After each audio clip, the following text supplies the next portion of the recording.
Hello, everybody. Thank you for joining us today. My name is Trevor Norris. I'm the director of the Posthumanism Research Institute. And the title of today's talk is Competing and Contrasting Conceptions of the Anthropocene in Search of Unity. This is the first event at the Posthumanism Research Institute so far in 2026, but we do have other events lined up for the winter and spring, at least so far. So please have a look at our website. You can see not only the upcoming events, but you can see lots of information about past events. And on our YouTube channel, you can see videos of past events. If you haven't already, then I would encourage you to look through our website and have a look at some past events that are recorded on our YouTube channel and other resources about posthumanism. And I would also encourage you, if you haven't already, to join the PRI as an affiliate. Many benefits, including that you would get our monthly newsletter, which lets you know about events like this. I'd also like to thank Julia Baird at the Environmental Sustainability Research Center at Brock University for partnering with this event. So briefly, a few words about today's event before I introduce our speakers. As you can see from our quite detailed description of this event as available on our website, our focus today is about the meaning, impact, usage of the word Anthropocene and its implications.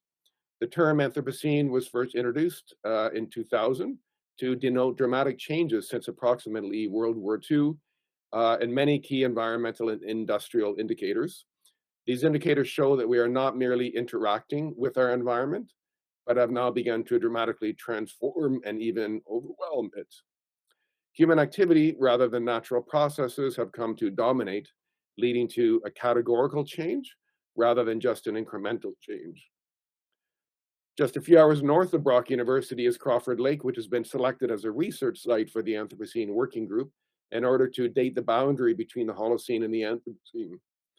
This lake is small but deep, which allows for sediments to be well preserved and dated. Two of our presenters today are Brock faculty on the Anthropocene Working Group and working at Crawford Lake and will speak with us. The Anthropocene Working Group aims to determine whether the term Anthropocene should be adopted to refer to our current geological epoch. However, after 15 years of deliberation, the adoption of the term was voted against, but the Anthropocene Working Group will revisit the question. But in the meantime, the word has become widely adopted beyond the scientific community and entered common discourse. The word will continue in circulation regardless of its formal acceptance or adoption within the scientific community. So this has significant implications for language and the barriers and connections between the natural sciences and other fields and disciplines. The word Anthropocene is of relevance to those of us interested in the concept of posthumanism because it illuminates our entanglements with, rather than separation from, the natural world. Posthumanism is concerned with prioritizing a conception of the human being that does not seek to master or remake nature in its own image. Our aim today is to consider the complexity and necessity of rethinking humanity's role in shaping planetary futures. We're very lucky to have four great experts with us here today, two of whom happen to be at Brock, and I'll introduce our four speakers, and then we'll start 15 minutes each per speaker, which thanks again to our presenters. I know it was especially difficult to compress all of what you would like to speak about into such a short time frame. But after the 15 minutes, we will have a 20-minute discussion among the larger group, and then we will open up for a wide discussion and a question and answer period. So our first speaker will be Dr. Martin Head, who is Distinguished Professor of Earth Sciences at Brock University. He's a palynologist and stratigrapher and an expert on ocean currents, global climate, and planetary history. Perhaps most relevant for today, Professor Head is a voting member of the Anthropocene Working Group. Second, Dr. Francine McCarthy is a micropaleontologist with expertise in paleoenvironmental reconstruction and hydrologic changes in the Great Lakes region, with a special focus on microfossils. Dr. McCarthy is also a member of the Anthropocene Working Group and leads research at Crawford Lake, studying the Great Acceleration. And then third, we are also joined by Hannah Spector, who is a former professor of philosophy of education at Penn State, an affiliate scholar at the Boston Psychoanalytic Institute, and a former visiting professor at the Vienna Anthropocene Network at the University of Vienna. And last, our fourth speaker, Stefan Herbrechter, private docent at the University of Heidelberg and an author and editor of many works on critical posthumanism. He is co-founder of the Critical Posthumanism Network, which includes many publications such as the Palgrave Handbook of Critical Posthumanism, as well as the online journal, The Genealogy of the Posthuman. The Posthumanism Research Institute of Brock is honored to have these extraordinary experts with us today, and especially grateful that we plan this event to be online, because if you're not in the area, you might not know that in the last 24 hours, Brock has been hit with about more than 2 feet of snow, to use the American measure, about 60 centimeters of snow, and the university is shut, and all the schools in the area are shut, so it's great that we are doing this online. So as outlined in the promotion literature, each speaker will have 15 minutes, then a discussion among the speakers, and then our Q&A. So thank you again for our 4 speakers, and looking forward to a illuminating discussion. And so we will start with Dr. Martin Head. Thank you very much, Trevor. I'm just looking now at my screen so I can share it with you. Let's just see.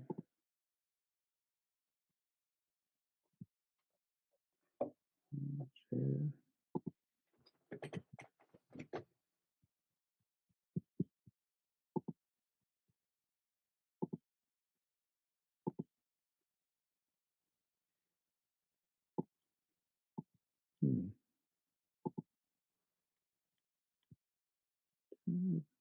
Window. I think you stopped sharing. Okay. Perfect. Oops. That's not what I want. There we go. Great. Okay, well, Trevor, thank you very much indeed for that warm welcome. So I shall be talking then about the term Anthropocene through an original and unique concept, and how the Anthropocene has the potential to bring unity to the various ideas out there about how humans are changing the planet. So there are actually many concepts there. They're linked by human presence on the planet. Unfortunately, they all share the same name, Anthropocene. So the concepts themselves may be valid, they may be distinct, many of them are overlapping, they are complementary in many ways. So this is not necessarily a failure of taxonomy, it's more of a failure of nomenclature, because if we have different concepts all bearing the same name, then there is a failure in communication.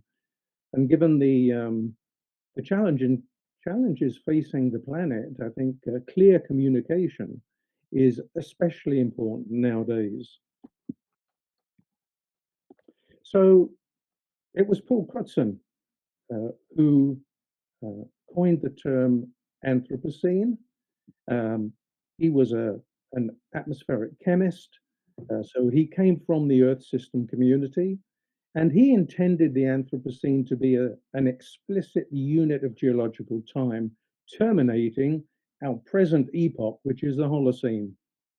Now, he did say that he wanted to emphasize the central role of mankind. And I think perhaps the anthropogenic aspects of, his intentions has led to a diaspora of the term Anthropocene, effectively to mean anything that is anthropogenic. I said he came from the Earth system science community.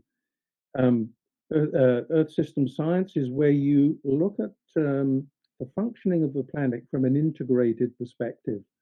It allows us, for example, to project future climate and so on. Geology, on the other hand, looks at the geological record. In fact, the geological record, the rocks and the sediments, are really the only way that we can access deep geological time. But these two approaches are complementary, as we will see. So At the moment, then, we are living within the Holocene, but if the Anthropocene is formally accepted as a unit of geological time, then the Anthropocene, you can see here, would then terminate the Holocene. And it would do so in the mid-20th century. There are many durations of the Anthropocene represented by time. I would just say, of course, that these concepts, by and large, are not defined by time, but they're nonetheless broadly constrained by time. So we have the one extreme, you might say, the Anthropocene event, which prospectively goes back 50,000 years. Paul Crutzen himself considered the Anthropocene as most suitably beginning at the start of the Industrial Revolution in Europe. That would be in the 1780s. But we now consider the mid-20th century, the so-called Great Acceleration, to be the best starting point for the Anthropocene. And this brings us on to Will Stefan, who was an Earth system scientist. And in 2004, he published the so-called Great Acceleration curves. You can see a series of socioeconomic drivers and Earth system trends, all of which show a marked most of which show a marked upturn at around the year 1950. You can see it with the socioeconomic drivers, such as real GDP, primary energy use, urban population, and so on, and Earth system trends, especially carbon dioxide. And if we focus on things like global population, global energy consumption, global productivity, you can see a very striking uptick in these signals from 1950, effectively immediately after the Second World War and onwards. If we look at CO2, which is a particularly potent driver of climate change, we can see that emissions increased dramatically after the Second World War. But what is especially telling is that even though the rate of increase in CO2 started to drop in the past 5 years or so, the actual concentration of CO2 in the atmosphere continues to rise unabated. In other words, we seem to have overwhelmed the Earth system regulatory state, and so CO2 continues to rise very steeply and alarmingly.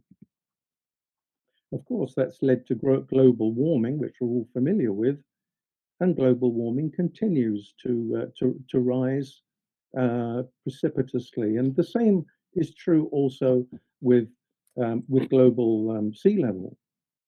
If we look at the longer scale, a geological scale, if you like, we can see that carbon dioxide, and these are all other greenhouse gases, but carbon dioxide in particular, especially nasty because it persists so long in the environment. You can see that through much of the Holocene, the past 11,700 years, conditions have been relatively stable. In fact, the Holocene is marked by relative environmental stability. And then immediately after the Second World War, CO2 levels just shot up, as you can see here, as did methane levels and other indicators as well. This is the so-called Great Acceleration. Now, all this came as a great surprise to the Earth system scientists who were expecting these changes to have occurred gradually since the Industrial Revolution. But historians, especially John McNeill, said, well, we've known about this all along. The historians have already known that there was an enormous change in planetary functioning effectively immediately after the Second World War. One of the many quotes that are very quotable in John McNeill's book, Nothing New Under the Sun, is this one. In environmental history, the 20th century qualifies as a peculiar century because of the screeching acceleration of so many processes that bring ecological change. Now, so therefore, we would regard, and in fact, Paul Crutzen came around to agreeing that the Anthropocene should begin around about 1950, immediately after the Second World War. But of course, the Anthropocene as a geological term needs to be defined by geologists, and it would then appear on a geological timescale such as this. And you can perhaps see that each of the units on the geological timescale are defined. They're represented by a golden spike, technically a, uh, a, um, a GSSP, or a global boundary stratotype section and point. So we need a GSSP, or a golden spike, for the Anthropocene. In order to look into the Anthropocene from a geological perspective, the Anthropocene Working Group was set up in 2009. And it was found that a very, very large number of indicators, geological indicators in sediment, show an upturn in the mid 20th century, immediately after the Second World War. I won't go through all of these, but novel mineral-like compounds, which now measure in more than 500,000, fly ash from power stations, black carbon likewise, plastics, aluminum, and so on. But one of the signals that occurs very abruptly and on a global scale are radiogenic isotopes from fallout from hydrogen weapons testing. And if you look at the signal of plutonium-239 and 240 around the world, you see that the upturn in the plutonium signal in 1952 is an absolutely isochronous event that can be recognized by geologists around the world. So 12 sites were examined by geologists around the world, by the Anthropocene Working Group and associated working groups. And as a result of that, we concluded that Crawford Lake, not too far from here, about a half-hour's drive from here, when the roads are not snowy, which they are very much at the moment, Crawford Lake has the best, the most complete, the most well-preserved signal of anthropogenic change, and especially the plutonium-239 marker. And so Crawford Lake was chosen as the potential GSSP, or global boundary stratotype section and point, and three other sections, one in Japan, one in China, and one in Poland, were selected as auxiliary stratotypes. So Francine, who talks next, will give you more details about the Crawford Lake record, but just briefly, you can see stratigraphic signals that indicate very clearly a change in 1952. And we have and these sediments are annually laminated, and we have chosen a GSSP horizon that would mark the base of the Anthropocene. Now, a vote was had. Let me just explain first how voting works. So you begin with a proposal generated by a working group. This goes up to the relevant subcommission, in this case, the Quaternary Subcommission, which is a subcommission of the International Commission on Stratigraphy.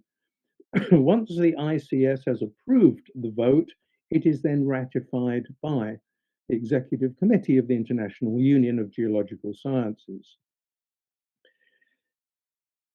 The vote took place, actually the proposal was submitted to the SQS, and it took place in 2024, 2025, over Christmas and into the new year. Unfortunately, within the SQS, the Subcommission on Quaternary Stratigraphy, ideological beliefs largely reigned. Many of the stratigraphers were very conservative in their views, and they felt that the Anthropocene was too short in duration, the future is not geological time, and that therefore the Anthropocene could, as far as we know, could be a blip. And if it's a blip, well, then it doesn't really qualify as a new unit of geological time. These arguments have all been countered by the Anthropocene Working Group. And meanwhile, the climate continues to warm, sea level continues to rise. We continue to see degradation of the environment, both on land and at sea. Species extinctions and translocations continue, pollution continues, and there continue to be technological advances. So we continue to move further and further away from the, if you like, relative stability of the Holocene. So each year, the arguments for formalization of the Anthropocene get stronger and stronger. Whoops, I seem to have lost my screen. I clicked something I shouldn't have done. Okay. I'm trusting that you can see my screen here. Okay. We could see it a minute ago, but it looks like you stopped sharing your screen. Oh, I've stopped. So let me, okay, thank you for that. Okay, let's see how I get back to this.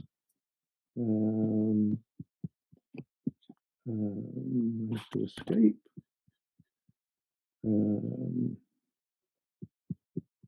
So,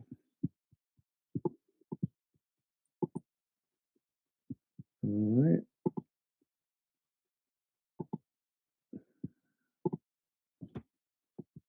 Where are we?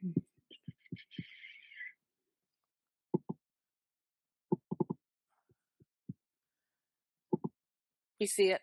Is that okay? Good, great. Sorry about that. This is the penultimate slide anyway.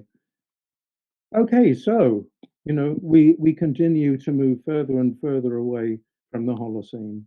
So the Anthropocene Working Group will resubmit its proposal when, if you like, the political conditions improve. Meanwhile, even without formalization, and I trust formalization will occur at some point, but even without that, the Anthropocene can serve as a unique and unifying concept. By unique, I mean the Anthropocene is the only concept which is actually time limited, beginning in the mid-20th century and continuing actually into the future. So the Anthropocene, as we would use it as an epoch, it respects the original concept, it acknowledges the daily departure from Holocene norms. It references the rupture, not transition, to use Mark Carney's words here, to societies globally after the Second World War.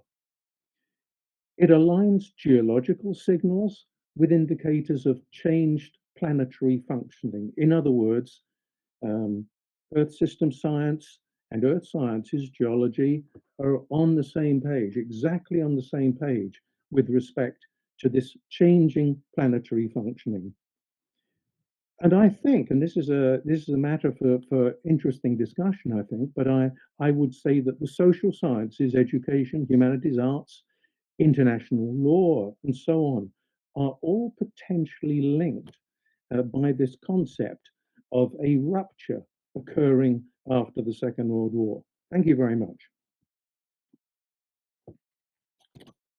All right, great. Thank you very much, Professor Head. You can stop sharing your screen now. All right.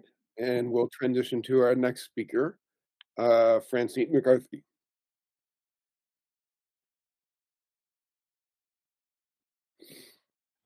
Are you able to begin presenting, Francine?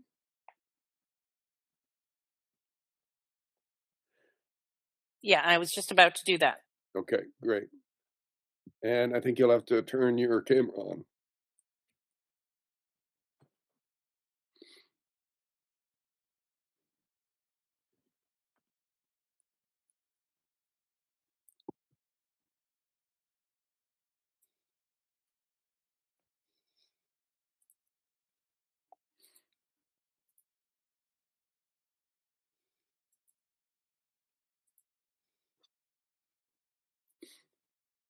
All right, so far so good? Perfect. Perfect, okay, great. Yeah. All right, Can you make so that full screen though? There you go, perfect. okay, so much of what Martin says I'm going to echo, but it'll be a little bit of a bridge, I think, my presentation between Martin's presentation about the Anthropocene Working Group's perspective and what I suppose our colleagues are going to be talking about from the humanities perspective. So the question is, are we living in the Anthropocene? And I don't see how we can ignore the fact that the Earth does not operate the way it used to in the Anthropocene, in the Holocene, that it works in a new way, in a novel way that we call Anthropocene. And that rupture, in Mark Carney's words, really occurred in the mid-20th century. In fact, it occurred nominally on November 1st, 1952, as you'll see in a few minutes. So virtually everything has changed in the mid-20th century in the way the Earth system behaves and how it interacts with the biosphere. And those changes are driven by humans. So it's not a question of when humans began impacting the planet. It's a question of when the planetary system was altered due to the cumulative effects of so many humans, and so many humans behaving in a way that exerts a toll on the planet. So there are other terms that social scientists and people in the humanities have used to describe what Martin and I call the Anthropocene. And capitalocene is probably a better word to use from a social science perspective, because it doesn't automatically evoke the geological epoch that Paul Crutzen initially intended it to mean. So just a very quick quote here from Ian Angus. At the beginning of 1950, there were 4 key drivers of the long boom: McNeil's great acceleration. And the last one there is, and a seemingly infinite supply of cheap energy. And it is really that great acceleration of human industry and the use of so much fossil energy that had been dormant for millions of years, hundreds of millions of years, altering the atmosphere, which is what atmospheric chemist Paul Crutzen first recognized in the data that they were generating, and stood up at a meeting in the year 2000 and said, we're not in the Holocene anymore, we're in the Anthropocene.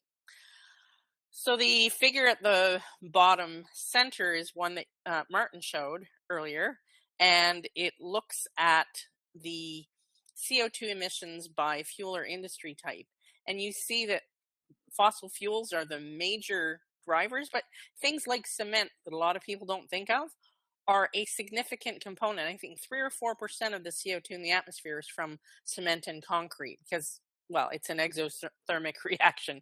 So if you think about our cities and you look at the cover of John's book at the right, we live in concrete jungles. And so cement and concrete are not tiny components. They're actually fairly substantive components of the whole thing. So on the top of the graph on the top of the screen shows you one particular type of emission of industrial processes that has a geological record that will last forever. And these are little tiny spheroidal carbonaceous particles, little tiny soot balls that look like the scanning electron micrograph at the bottom left, like little tiny asteroids. And they are emitted through smokestacks like the steel mills in Hamilton that the image at the top left is showing you. And around the world, these things, these little tiny particles, were spewed out and accumulated in sedimentary environments all around the world, slightly earlier in places like Europe and North America, slightly later in East Asia, where the Industrial Revolution was later. But nonetheless, they all show approximately an increase in the 1950s. So the question then is, are we all to blame equally? And that's something that my friends in the humanities question about the term Anthropocene. It's not all anthropos who have contributed equally to this Earth system shift. Obviously, it is people from the industrialized West. It is not everyone, but from the perspective of the Earth system, I submit that it is more important to think about where we are and how we move forward than to point fingers and say how we got here, because we can't change how we got here.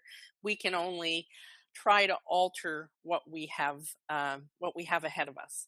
So yes, so you see that the inflection point in human population is earlier in places like Europe, North America, and so on, and it's substantially later in the global South, for instance. So it is without question that the single most important environmental issue that the planet faces is human overpopulation. That is without question, and I even said that at the Vatican when I presented there. It is irrefutable. The fact that where the largest growth rates are now are in the global South, and there are places that are starting to industrialize and starting to tap into the quality of life that the rest of us have enjoyed since the Second World War. It is certainly an issue of social justice, but it is not an issue of the environment per se, because the environment is only reacting to how many humans doing how much. It's not really it's not calculating social justice. So one of the major reasons for the increase in human population is, of course, this German chemist's invention, the technique that grabs nitrogen from the atmosphere and captures it into chemical fertilizer. So the Haber-Bosch synthesis of nitrogen from the atmosphere allowed people to grow crops over less land in a more intense way. But despite that, and that has allowed the population growth to increase, or population to grow, but it hasn't actually solved our issues of food security, which are paramount when we're looking at social justice. And when you look at the Haber-Bosch process itself and how energy intensive it is, the bottom right shows you an image of the first plant in Germany in 1920. And this is what the same facility looks like today. And it's only one of the major, it's one of the major facilities, not the only one, that is fixing nitrogen from the atmosphere and allowing us to grow so much food. So many of the innovations of the 20th century have had a very strong impact on the Earth system. And Martin mentioned earlier that Paul Crutzen came from the Earth system science community. And most departments of what used to be called geology are now called earth sciences. So there is a sort of a conflation of these terms. But Martin's slide, I think, put the matter very well, that geology and earth system science are complementary but different sciences.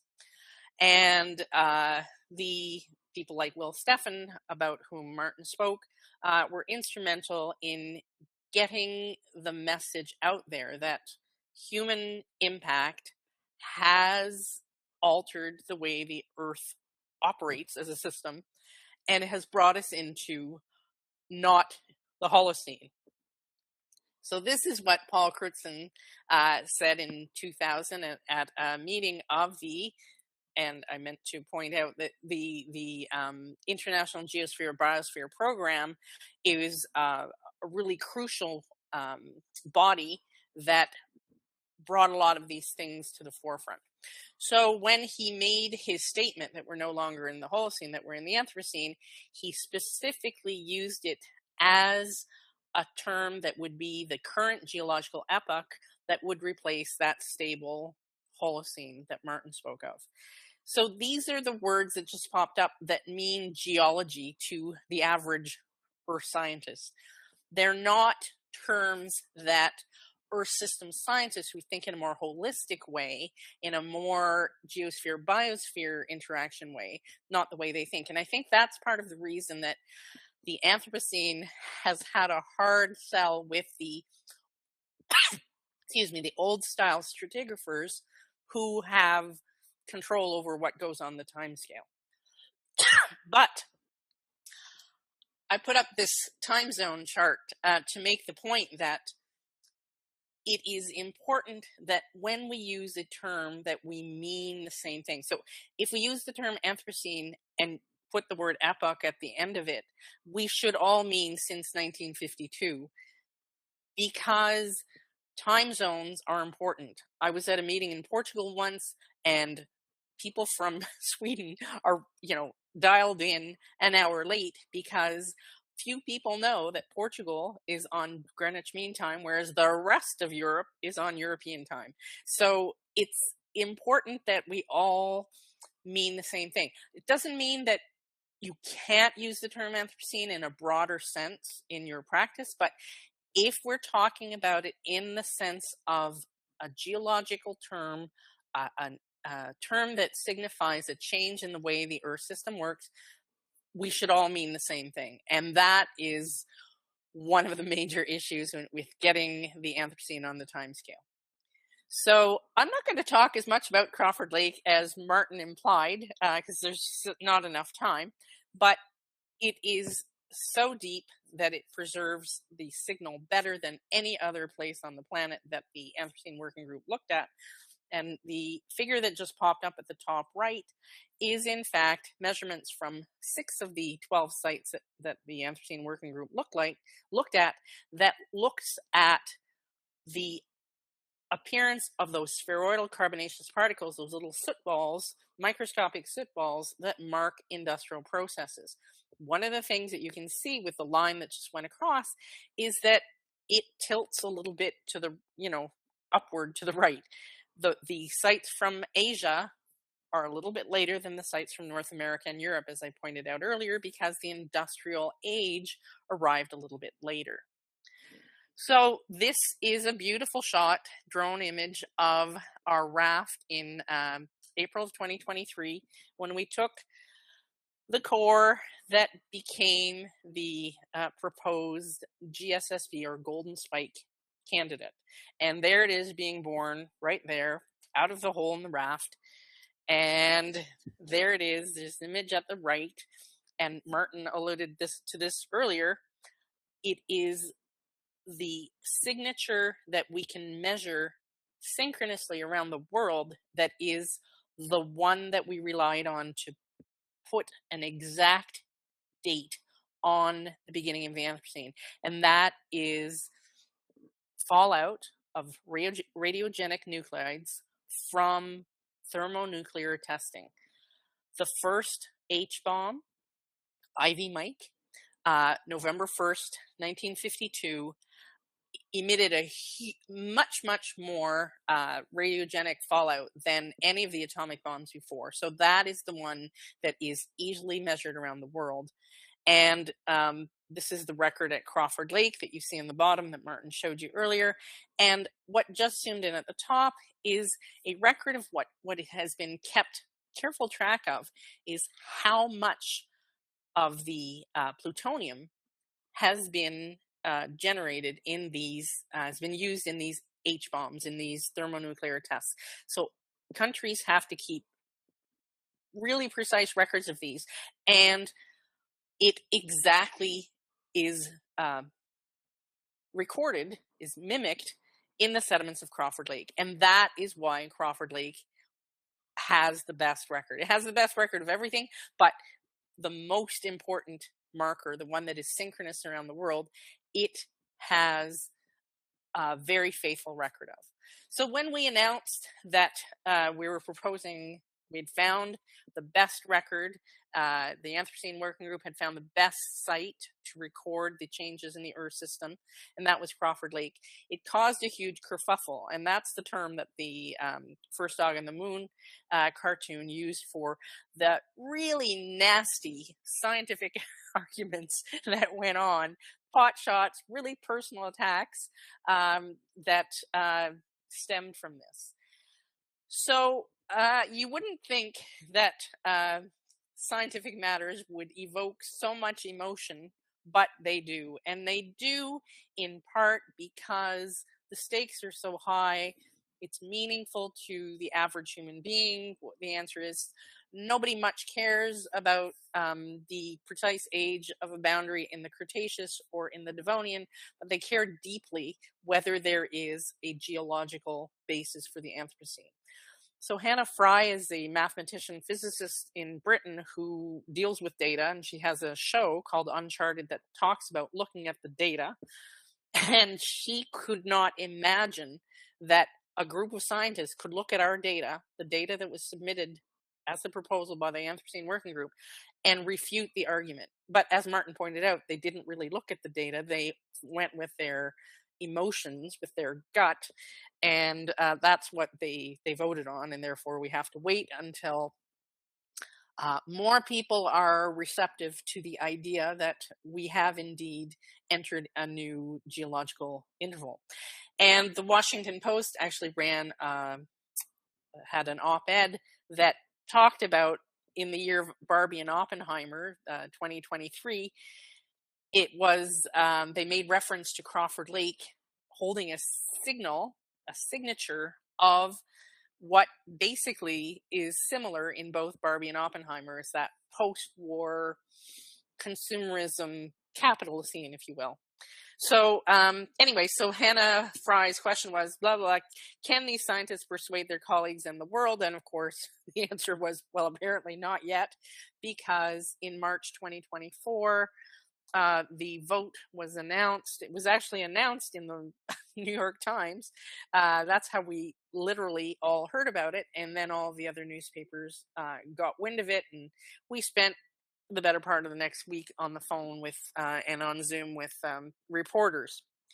So as Martin pointed out, this is not just an academic matter, because it is vital that we recognize, that we accept that we are not in the Holocene anymore, that things are different, and that we have actually passed the tipping point, and all sorts of vitally important, significant aspects of the Earth system are going to increasingly play an important role in our everyday lives, our economies, and so on. No time to talk about these details, but so many things are either have already hit the tipping point or are approaching it.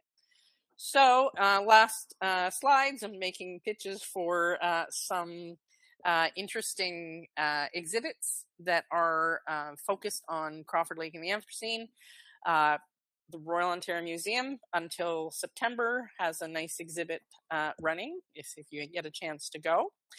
This is from a graphic novel that I'm working on with one of my students, and I'll be speaking at the Performing Arts Center with several of my colleagues during reading week. So if you have time to catch that, it'll be a sort of less formal type of setting. And there is a new and improved visitor center and brand new boardwalk at Crawford Lake. And I am a life-size hologram there answering questions. So if you get a chance to see that, that would be great. It's part of an exhibit called Spirit of the Lake, Indigenous Art and Science and Conservation Science and so on. And thank you very much for your attention. And that's it for me. Great, thank you very much. In a minute, we'll have a link pasted in the chat to the event or ongoing exhibit you mentioned at the Royal Ontario Museum that's dealing with Crawford Lake. So thank you for your presentation, and we're going to shift now to Hannah Spector. Okay, thank you for having me here, and I'm really pleased to be in this conversation with Martin, Francine, and Stefan, and thank you, Trevor, for putting it all together. So I will go ahead and share my screen.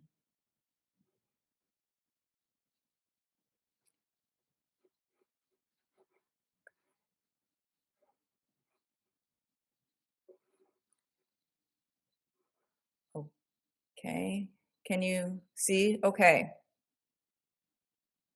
Yeah, yeah, no, okay, good. great, okay. So this is sort of titled here, The Anthropocene, Definitions, Debates, and Related Neologisms. So I'll be touching a little bit on what Francine and Martin have talked about, but I'm taking a more interdisciplinary and transdisciplinary approach to my talk. Okay. So endorsed by a working group of the International Commission on Stratigraphy, which is the formal body charged with the keeping of geological time, the Anthropocene epoch or series is characterized by the profound impact that human activities have had on Earth systems. Though epochs tend to last several million years, they are relatively short periods within the geological timescale. In other words, we as a species have acted upon the natural world in such a way that it has become impossible to understand natural history as separate from human history. Indeed, these histories are said to have merged into one story. In defining the Anthropocene geologically, Lewis and Maslin explicate the breadth and depth of human-induced changes to the environment. These changes likely began with the domestication of fire in the Pleistocene epoch. However, because the use of fire offers only local signatures, and because the naming of a new epoch requires locating a clearly dated global marker, a golden spike that Francine had mentioned, other events and activities are said to provide more compelling evidence for the beginning of the Anthropocene. Arguments have been made for multiple independent origins of pre-industrial agriculture and land clearing, the year 1610, when the global network of trade and species exchange began, and the Industrial Revolution. There has been growing consensus among geoscientists on a start date that coalesces around the mid-20th century that is associated with the Great Acceleration, and we saw 2 slides on that earlier. And when a global dusting of plutonium isotopes from widespread nuclear weapons testing began to settle into the Earth's crust. If geoscientists are interested in understanding the stratigraphic effect of the Anthropocene, research on and related to the Anthropocene outside the hard sciences is generally more concerned with its causes, and those causes relate to social relations, human agency, and responsibility, and the term that Francine was using was social justice. In other words, causes tend to focus on the who and the what of the Anthropocene, whereas its effect is concerned with the when. With attention to the former, the Archaeoglobe project, which brings together the knowledge of 250 archaeologists from across the world, shows that humans have been altering biodiversity. Let me go back here. Altering biodiversity since the late Pleistocene, when hunter-gatherers drove many megafauna and other species to extinction. With the help of new technologies, Archaeoglobe tells a dramatically different story about the transformation of the Earth's biosphere than the one that the natural scientists depict, with the latter bolstering the pristine myth paradigm. So this is a quote from Stefan Ellis and Fuller. The pristine myth also accounts for why places without contemporary intensive land use are often dubbed wilderness, such as areas of the Americas depopulated by the great post-Columbian die-off. Such interpretations perpetrated by scientists have long supported colonial narratives in which indigenous hunter-gatherer and even agricultural lands are portrayed as unused and ripe for productive use by colonial settlers, end quote. The Archaeoglobe project suggests that we must go much farther back in time to understand humanity's relationship with, quote, nature and the planet. Humans, it is argued, have a deeper entanglement with Earth systems than the natural scientists would have us believe. If archaeologists are interested in understanding an early cause of the Anthropocene, critical theorists seem primarily concerned with exploring questions of intervention in a world characterized by global inequalities. In a paper that promises to critique humanity as a terraforming force, Malm and Hornberg maintain that, quote, the species category in the Anthropocene narrative is analytically flawed as well as inimical to action, end quote. To support this critique, they turn their eyes on the fossil economy that caused uneven human experiences resulting from climate change. If advanced capitalist countries of the North are most responsible for carbon emissions, then the South is paying the price. In the foreseeable future, they add, there will be lifeboats for the rich and privileged. Everyone else will die or drown. Will drown or die from drought. If a better name for the Anthropocene is the capital scene, as Moore posits, then there is still hope. We need but transcend capitalism in order to, quote, evade the planetary crises of the 21st century, end quote. Ironically, say Chandler and Reed, the resistance of non-human nature rather than a rebellion of humanity under exploitive capitalism has said enough is enough. Nature has reached its limits. Human beings as a category are not the problem.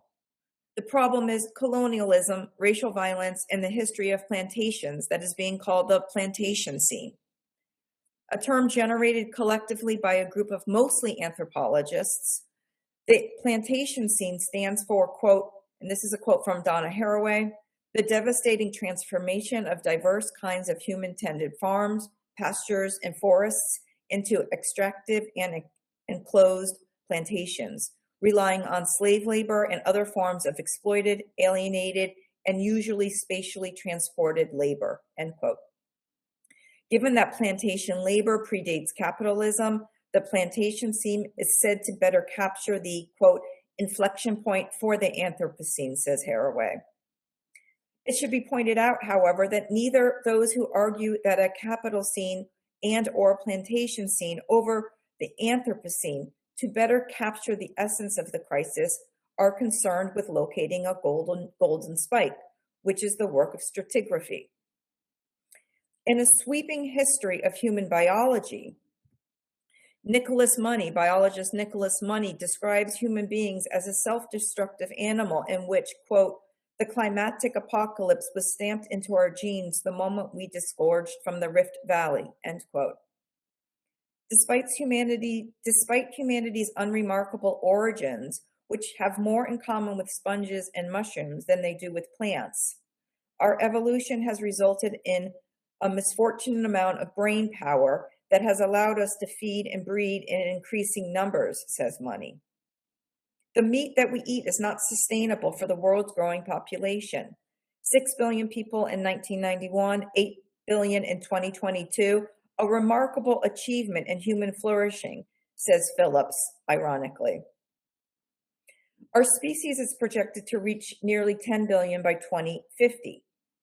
Nicholas Money does not deny that corporations bear culpability for damage to the environment, but the real problem, he says, is the Malthusian catastrophe, unmitigated human reproduction. His perspective that human population is the gateway to extinction resonates with Haraway's refrain, make kin, not babies. The problem of too many people has not been addressed by feminists, Haraway says, because they feared that the critique could slide into the muck of racism, classism, nationalism, modernism, and imperialism. But that fear is not good enough, she adds, and it cannot be explained away by blaming capitalism, she says. The population problem has been raised by more than one antinatalist group since the early 1950s. The now idle Church of Euthanasia advocates for a voluntary means of population reduction by choosing not to procreate as an individual choice. Back in the 90s, they were saying that the concept of childlessness is a vital environmental philosophy and that recycling is not enough. Their views are also now supported by climate change mitigation research, which shows that the surest way to reduce personal carbon emissions is by having one fewer child. One of the many absurdist slogans coined by the Church of Euthanasia, eat people, not animals, also speaks to the science that a plant-based diet contributes far more to systemic environmental changes than does comprehensive recycling programs. Though school-based initiatives tend to promote recycling as a way to continue buying into throwaway culture, recycling toxic plastic seems pointless when understood from the perspective of its longevity, a longevity that has inspired the term plasticocene or plastic ocene, which helps provide deep time perspective on the Anthropocene, and that's a picture of the Great Pacific Garbage Patch. Single-use plastic, says Ferrer, might seem to disappear when I dispose of it, but it, and therefore I, will nonetheless continue to act on the environment in which it persists for millennia. Deep time is not an abstract, distant prospect, but a spectral presence in the everyday. The irony of the Anthropocene is that we are conjuring ourselves as ghosts that will haunt the very deep future, end quote. With the production of single-use plastic continuing to rise and predicted to triple globally by 2050, the plastic scene as a concept will surely have a flourishing future. Nicholas Money is resigned to the fact that advances in agriculture and medicine will lead to the collapse of civilization and our eventual extinction. Our hubris cannot be blamed on one way of being, one form of governance, or one religion, he says, because the problem is located in our DNA. However, that all human beings are 99.9 genetically the same did not stop scientists from trying to create, quote, overtly racist taxonomies, which is yet another manifestation of our narcissism, end quote. The hierarchies that we create are endless. What to do? The best thing we can do as we confront the end of human civilization, he adds, is to be kinder to each other and humane toward the rest of nature as it suffers with us on this watery globe, end quote. That the rest of nature will celebrate our departure provides a sort of consolation when living in the Anthropocene. If nothing else, the Anthropocene as a concept gives academics a lot to think about. If those working in the natural and environmental sciences are currently contesting what human activity or activities started the Anthropocene and when it began, critical theorists seem to be focused on the social, cultural, and political implications of this proposed epoch. The implications regarding who and what is responsible for the extinction has been elevated to a distrust of the science of geology in some areas of the academy. In geophilosophy, a noted argument challenging the anthropos of the Anthropocene says that, quote, white geology can be framed as a historical regime of material power, end quote, that's Yusuf, that is implicated in the legacy of racism. In the context of the environmental catastrophe, distrust of science can also play into the hands of climate change deniers and into the pockets of those who profit from plundering the planet. At the same time, pseudosciences like eugenics are a reminder that some skepticism towards science is not without warrant. Additionally, experimenting on animals in the name of medical research, which has helped human life live longer and in a vain quest to remain young, look better, is also problematic from the perspectives of animal rights and human overshoots.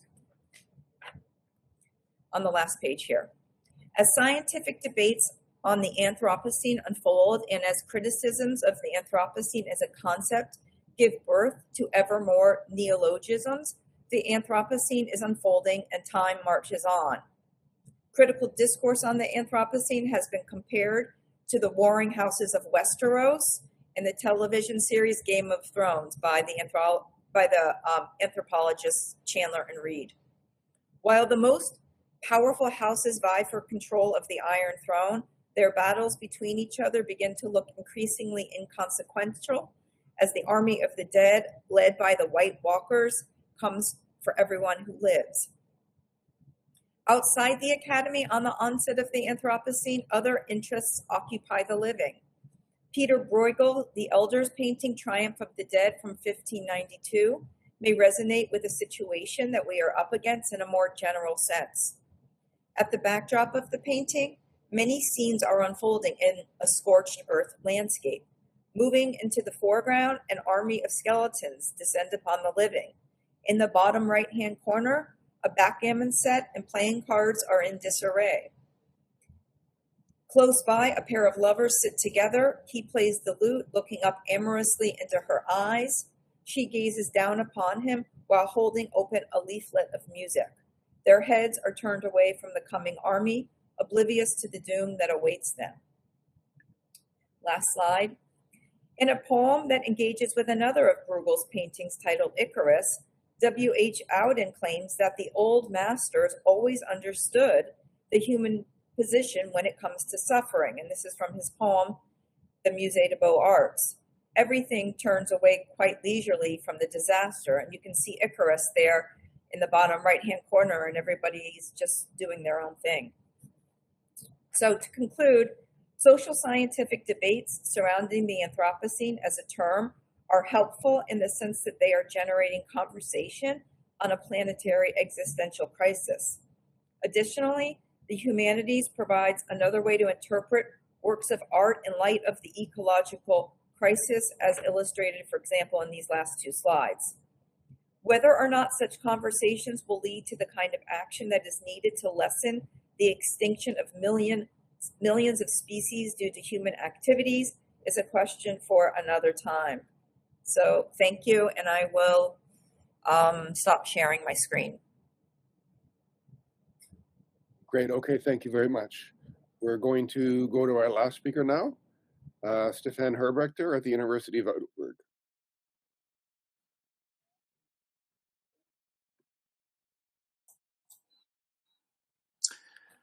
Hi, yeah, thanks, Trevor. Thanks for organizing this, and thanks to my fellow speakers for very informative and exciting talks. Now, this is going to be different because I won't be sharing my screen, and I don't have a PowerPoint slide to show you. I'm just going to make a statement which I entitled Anthropocene, Deep Time, and Geological Posthumanism. Now, I'm not going to engage this at the scientific level at all, and I'm sticking to the aspect of the brief where we were told to discuss what the Anthropocene means, and that is, of course, a philosophical question. So I assume you've invited me because I represent a strand of contemporary theory or philosophy called critical posthumanism. What does critical posthumanism mean? It means a way of thinking politically, ethically, and critically about what is wrong with humanism and anthropocentrism and how to change or inflect them at the time when we, but who exactly is this we, are caught in between radical climate change and accelerated technoscientific development. So I guess this is what the Anthropocene stands for in this context, the impossible choice between current ecological and technological challenges.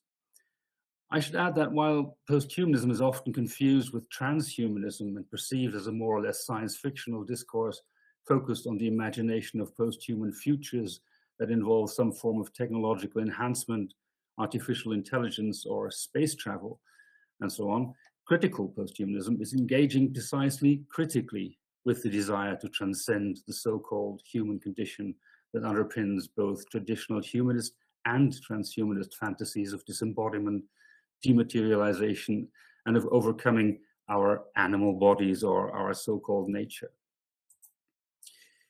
In stark contrast, critical posthumanism rather is about the ongoing deconstruction of the underlying humanist, anthropocentric, speciesist, and exceptionalist values that inform humanism, including its contemporary transhumanist version with its techno-utopian and post-biological desires. This is why critical posthumanism emphasizes the material and biological, but also technical state of entanglement between human and non-human life at a planetary scale, which can be understood as a form of biophilia, or in the geological context of deep time, even as geophilia. Now, the popularization of the term Anthropocene is somewhat of a mixed blessing for critical posthumanism, because on the one hand, it could be seen as an illustration of why moving towards a post-anthropocentric ethics, politics, and way of thinking in general is so important and urgent. On the other hand, however, it also plays into the hands of transhumanist desires of human grandeur in naming an entire geological epoch after the Anthropos, this arch-humanist, universalist, Western phantasm of an essential humanity, which apparently is now even so powerful or powerful enough to decide over survival or extinction of life on this planet. From the point of view of a critique of the latter, human supremacist point of view, the rise of the Anthropocene notion is compromised by a suspicious timing, namely just when the human anthropos has been almost successfully decentered by feminism, post-colonialism, queer studies, and other critical discourses, including posthumanism. The Anthropocene comes along and threatens to radically recenter it. From this more suspicious angle, one might therefore ask, what is the ideological function of the term Anthropocene? Is this where modern capitalist neoliberal biopower is transforming itself into an even more fearsome geopower to prepare the next phase of techno-capitalist extractivism, now at a planetary, cosmological, even interstellar level? One can maybe demonstrate the ambivalent role the Anthropocene plays most clearly by looking at the two very different regimes of responsibility that seem to arise from it. On the one hand, a bioecological responsibility for the protection of life on this planet. On the other, a regularly invoked techno-cosmological responsibility for the survival of intelligence and its continued evolution or progress through intensified technological development on this planet or indeed beyond it. Institutionally, what this means is that by taking on questions concerning biopower and geopower, extinction, climate change, and technological development, questions that used to be the exclusive domain of the natural bio and geosciences, the contemporary critical post-humanities or the environmental humanities and the social sciences have witnessed what one might call a geological turn, one of many turns or wars in recent decades. This can be seen in the fact that they have embraced the notion of deep time and fostered what one might call a geological imaginary. One could therefore speak of a geologization of the kind of critical posthumanism that now operates in large parts of the humanities and social sciences. It is in fact this deep time perspective that begins to form an important antipode to the techno-utopian and techno-centered figure of the post-human as envisaged by transhumanists. In fact, ironically, there seems to be something cathartic and meditative about humbly embracing deep time as a kind of deceleration and an opportunity for much needed human self-reflection. Placing the human within a deep time geopolitical and geoecological framework in the context of the Anthropocene, global climate change, and extinction threats here allows for a new deep ecological thinking and new forms of post-anthropocentric narrativizations or so-called geo-stories.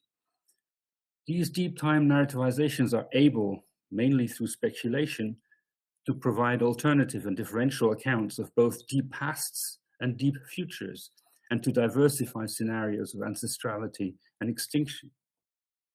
In this sense, the Anthropocene can be seen as a troubled, hang on, sorry about this. In this sense, the Anthropocene can be seen as a troubled present, haunted both by uncertain origins and uncertain futures. In other words, what it means to be human today is being caught between two world without us scenarios. The deep pre-human time of planetary history and the anticipated post-human time when some alien future geologists might be discovering the sedimentational impact of our species, an idea that extends the notion of fossilization into a humanless future, a kind of wondering about our anticipated human legacy. This geoimaginary scenario, however, could be interpreted as somewhat melancholic and maybe as a little too comforting, since it represses the inter and intra-species differences that the Anthropocene produces and exploits, and instead promises or even anticipates some kind of exculpation of humans by arguing ourselves out of the picture, where in fact taking responsibility now would probably be the right thing to do.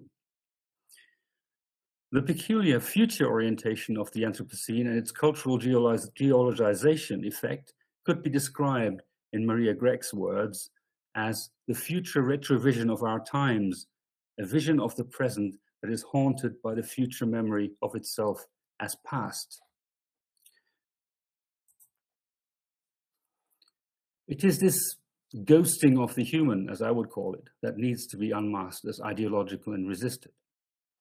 Why? Because of the political nature of the very specific construction of the future this ideology hides, and which is all about resource allocation choices based on an apparent choice between equally futurological scenarios: the degrowth stroke rewild option, the geoconstructivism stroke geoengineering stroke technosphere vision, or the interstellar stroke exoplanet phantasm.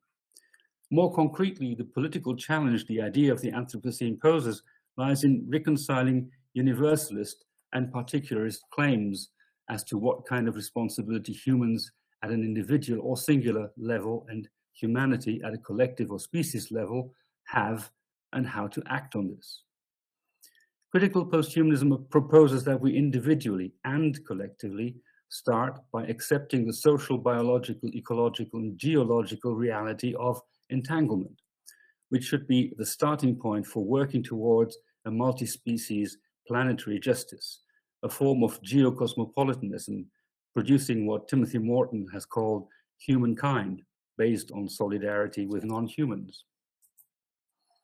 In other words, the positive effect the notion and the reality of the Anthropocene could have is that they might lead to a negative post-anthropology, capable to deal with both, namely with the unexceptionality, that is the plurality, difference, and entanglement of humans, as well as, and at the same time, with their exceptionality, humanity's undeniable achievements and its potential cosmological importance in the absence of intelligent alien life forms.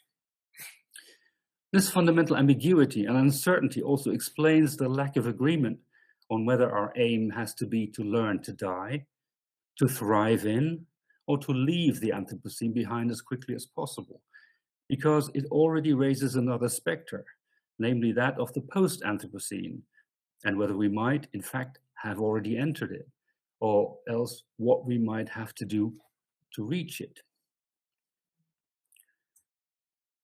So, on the basis of this sketch, I'd like to come back to the questions you put to us, Trevor, and provide some very brief answers.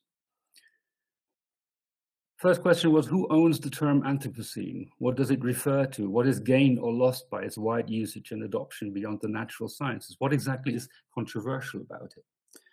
Well, by calling this new geological epoch or period Anthropocene, there was always going to be competition between the sciences and the humanities, experts, media, and the wider public.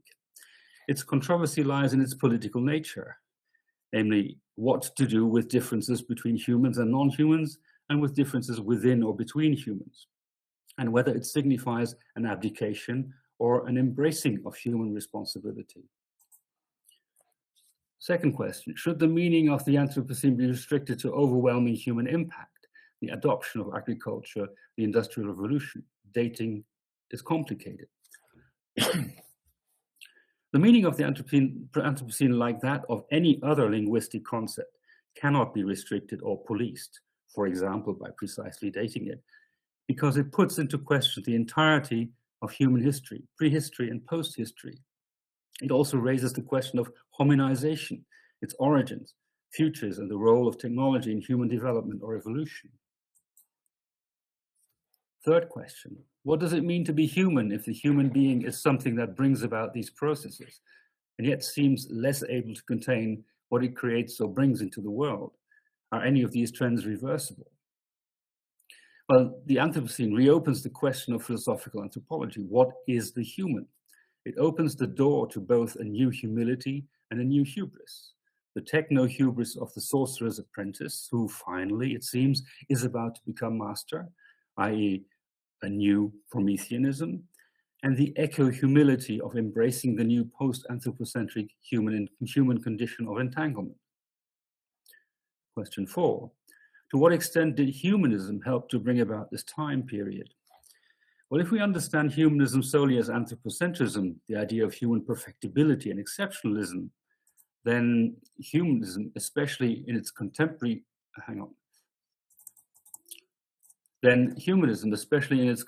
transhumanist version, is what needs to be met with deep and continued suspicion. Hence the need for a kind of strategic post-anthropocentrism that critical post-humanism advocates.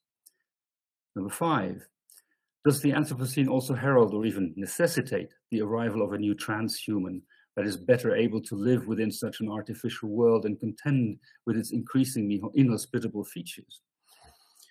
In my view, it will become more and more important to highlight the dangers of technological solutionism to the Anthropocene crisis.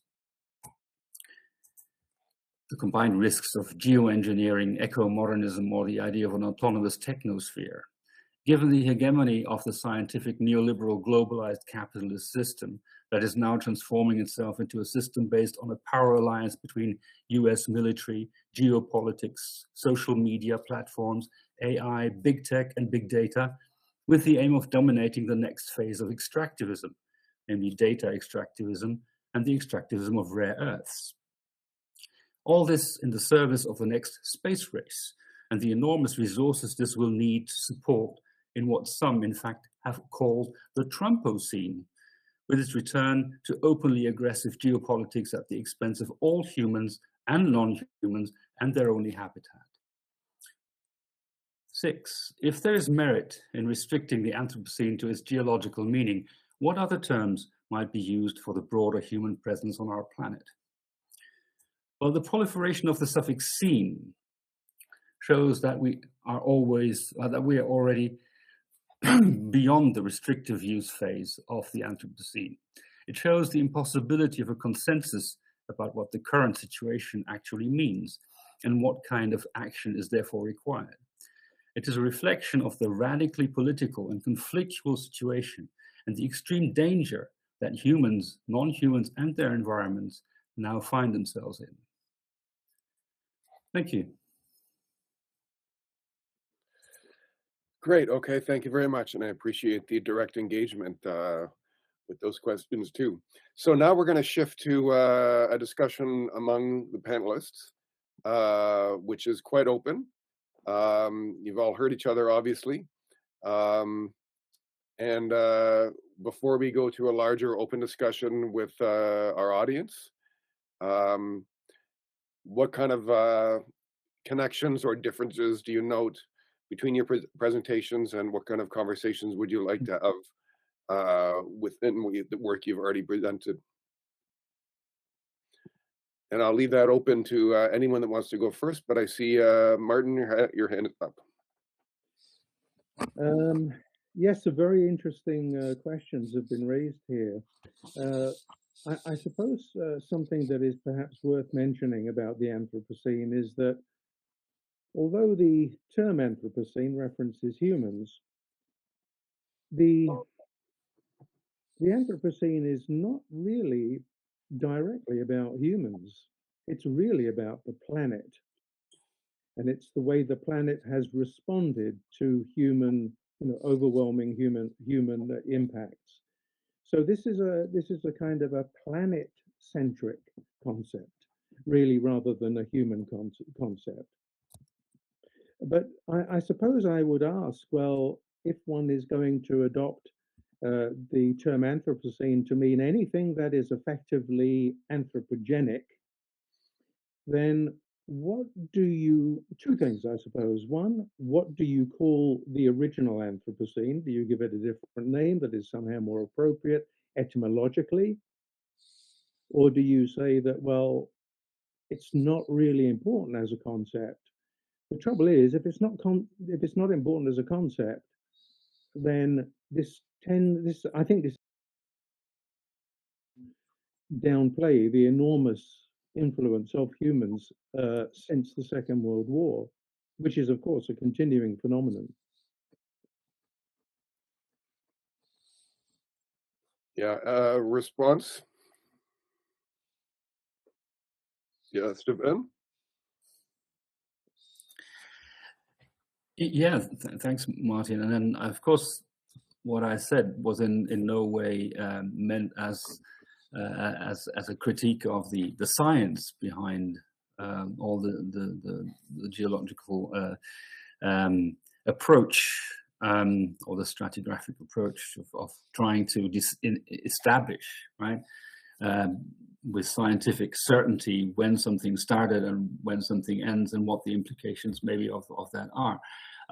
But by calling it Anthropocene, right, it was always going to create the mess that you want to get rid of, right? the terminological, conceptual mess that you're trying to sort of overcome. But I'm not really sure whether that is the right approach, right? Because the power of the Anthropocene lies precisely in this ambiguity, right? It lies precisely in not in the suffix, but in the root, in the anthropos, right? And its contested nature. So I certainly don't see any other term that could replace it in the same way. But I think what you have to accept is that you don't control a concept like that, especially since it is happening in the context that you describe, because it's our future, right? It's the future of the human species, and not just that would be the post-humanist addition to it. It's not just our future, right? We are responsible, but it's not just as a result of our action. We're sort of overreaching ourselves, and I don't think by going back to a purely scientific notion of a geological epoch, you'll be able to make the Anthropocene do all the kind of work that you're expecting it to do, after all. Because I feel that there's a strong ecological desire here by geologists to emit a message, right? And I don't think you can have it both ways, right? Do you want to respond, Martin, and then we'll go to Francine? Well, so when we looked at whether the Anthropocene could be defined geologically, we did so within the sort of if you like, the reference frame of other units of geological time. Whether, for example, the Anthropocene actually met the requirements for a new unit of geological time from a geological and, if you like, a planetary functioning perspective. And we found that it did. So really, we were using the Anthropocene strictly as a geological term, much in the way that you might talk about the 20th century. The 20th century doesn't really, I mean, you can imbue it with baggage if you want, but the 20th century or the 19th century or the 18th century, these are just units of time. And in a sense, the Anthropocene is also a unit of time. It's what you want to do with it, of course, that is perhaps more important. But unless we agree on what the Anthropocene means, then it doesn't mean very much. That's the problem. Now you focus on the anthropos in Anthropocene, but of course the scene ending is a signal, at least to geologists, that this represents a unit of geological time. The scene ending, was initially introduced by Charles Lyell back in the 1830s to indicate units of time within the Cenozoic. So to us, it's very clearly a unit of geological time. Now, these other concepts, which are all equally valid and important, if they're all referred to by the same term, then they lose their own significance. Now, the question then is, well, if we accept the Anthropocene as a geological term, and etymologically it is, then perhaps we should be looking for another term that covers the broader implications of humans on the planet. And there is one already. It's called the Anthroposphere. Why don't we use the Anthroposphere instead of the Anthropocene? Problem solved. But, you know, as geologists, we are really just dividing up geological time because it's useful. It has been useful in the past. We can't necessarily get too hung up. I say we, I'm talking about geologists and scientists in general. We can't get too hung up on etymology. Let me give you an example.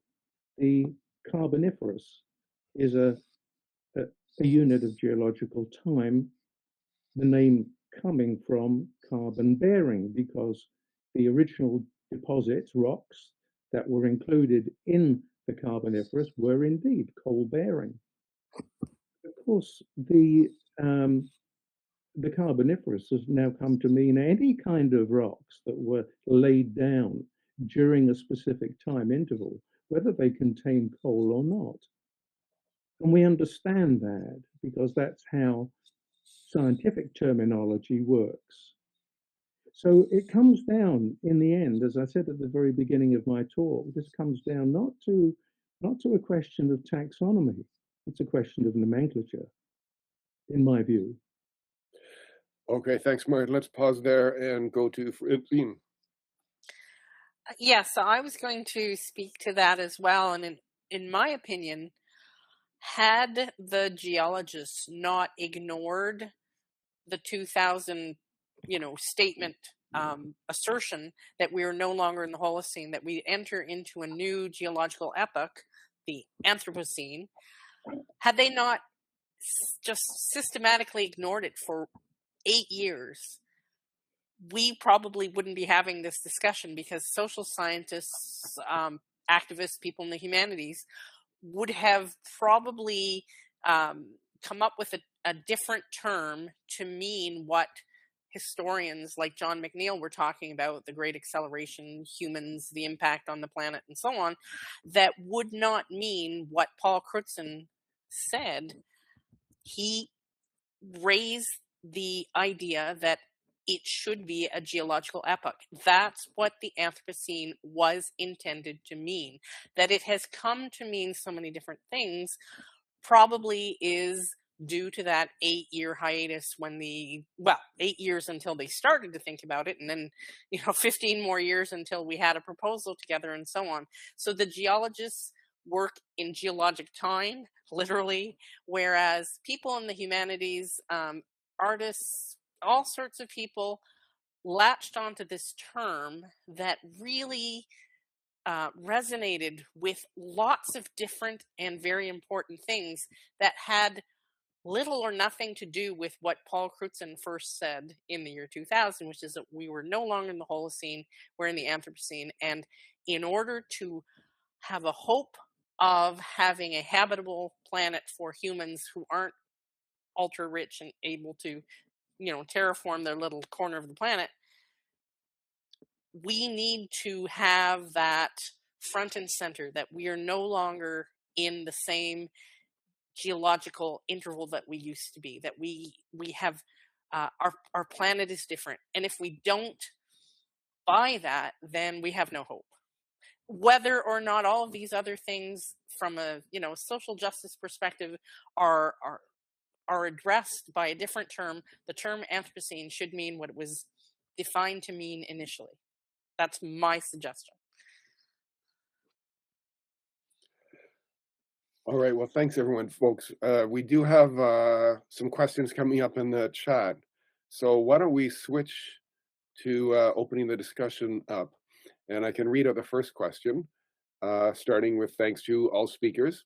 Is the Anthropocene a diagnostic tool, i.e. retrospectively looking, or is it an ethical tool, i.e. prospectively looking, or is it both ethical and diagnostic? And oh,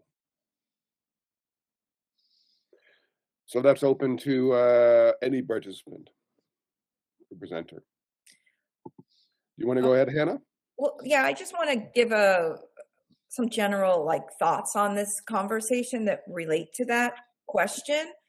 What the Anthropocene brings up for me, and even having this conversation, is just how differently scientists speak from people in the ideological fields. It's like completely two different ways of understanding the world. And I said that on the first page, that the causes of this tend to focus on the who and the what of the Anthropocene, whereas its effects is concerned with the when. And so you could hear Francine and Martin talking about, when is it? It's the Great Acceleration. It's 1950. So there's that focus of the diagnostic.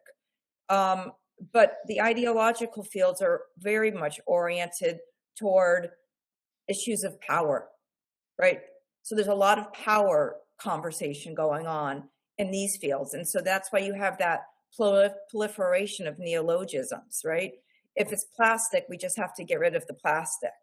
And there's more of an anxiety, I think, in the ideological fields. And that gets into the ethics, because we're dooming ourselves and we're dooming other species to extinction. So I think it's two very different ways of thinking. But if you look at the term Anthropocene, the way that it was originally coined in the geology would be more diagnostic, I would say. But the humanities and the social sciences come in and assign ethical meaning to it, is how I would respond to that question. Good. Okay. Thanks, Hannah. We have Martin's hand up. Yes, I mean, I would agree with that. And as I've said before, we regard the Anthropocene as a unit of geological time. We don't ascribe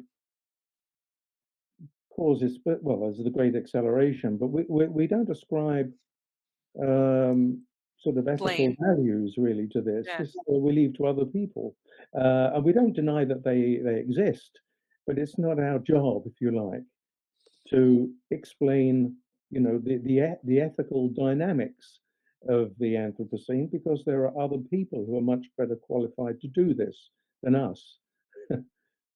So, we're using the term as an interval of geological time. But so my issue is not with the different concepts here. My issue is with communication primarily. If we're using the same term for different concepts, then this invites confusion, and there's a big difference between confusion and ambiguity. I do understand that certain concepts and certain definitions require ambiguity. That flexibility is important in certain cases. But you also need certain terms that are precisely defined. And in the world of science, that is exactly what we need. And let's not pretend that terms like the 19th century are not useful even to humanists. The 19th century starts in the year 1800 and ends in 1899. This is a precisely defined term, and it's useful to historians and to humanists and social scientists. And we use the Anthropocene in the same way. On that note, I'll just add that historians don't necessarily use a time frame that directly corresponds to the years of the century. They can talk about the long 19th century, the long 18th century, up until 1914 or that kind of thing. So there can be different ways that time frames can be used in the humanities. I just wanted to add that point, but it's great to see we have lots of questions coming up. Okay, so I'll read this next one out for Francine. Thank you for your presentation. Could you please elaborate on how the increase in the human population is linked to the Anthropocene? Is the increase in human population the problem, or are unguided human activities the problem? It's Thanks for the question. It's a multiplier of the number of humans times their individual impact. So this then means that Taylor Swift has a much greater impact than a small city in South America. So, so it's really not just how many humans, but how many humans pursuing activities that exact a toll on our planet, which is the industrialization, the consumerism, and so on. So humans are the problem. Humans are, and that's why the Anthropos in the Anthropocene, because geologists look for drivers for things that tip the balance between one time frame and another. So the driver is the number of humans who are building things and burning fossil fuels and so on. So they are the problem. So We I are guess the problem. in part you were saying, well, as a side point, I'd pick Elon Musk over picking on Taylor Swift. Oh, yeah. Personal. Totally, But, totally. aside from that point, I think part of what you're saying is conceivably we could have a population of 10 billion or 20 billion if Yes. we were living differently on the planet. Yes, absolutely. Absolutely. Or we could have, a small number of Elon Musks and Donald Trumps and yeah. And look at what that's got us. So is that one way the Vatican might put back and say we don't need population control, we just need better environmental regulations? They didn't actually answer, but certainly their growth is primarily in Africa and South America. So I suppose they probably would answer that. Yeah. Self-interest there. Okay. I didn't ask for an answer. Yeah. Okay, thanks. Another one that seems to be open to everyone. If the Anthropocene forces us to give up comforting stories about human mastery or guaranteed progress, what sustains us instead? What makes hope possible without tipping into denial?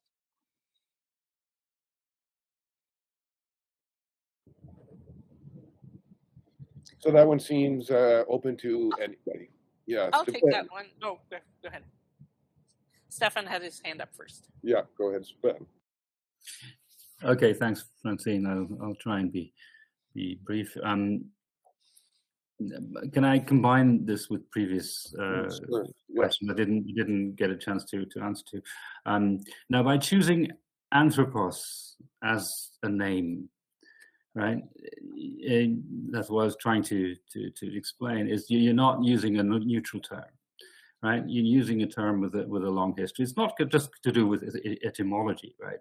It is an arch-humanist term, which is closely connected to everything in humanism that is being contested by post-humanism, but not just by post-humanism. But no, the problem of social justice, I think, is you cannot possibly discard this, even if it is a planetary issue, right? It is that issue that exercises people now.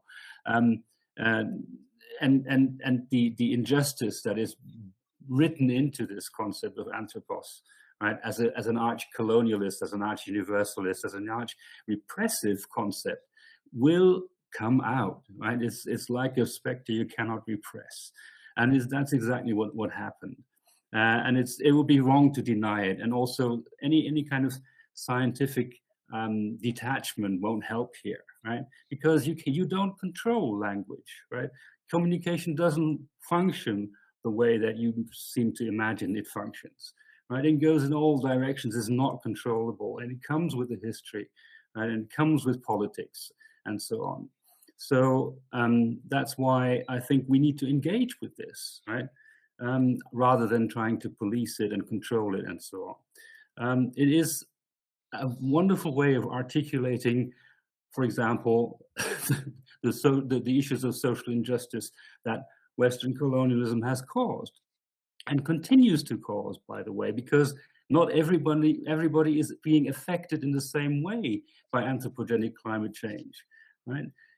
Of course, in the long run, the planet and humans as a species might not have a future, but it is also about the conditions now, right? And what we can maybe put instead of a modernist set of values where about where progress is the highest value and so on, and technology and so on. Is a rethink of precisely how we are actually responsible and have to change our self-understanding of not being autonomous in this process, but being affected by all sorts of non-human actors that we have to take into account, right?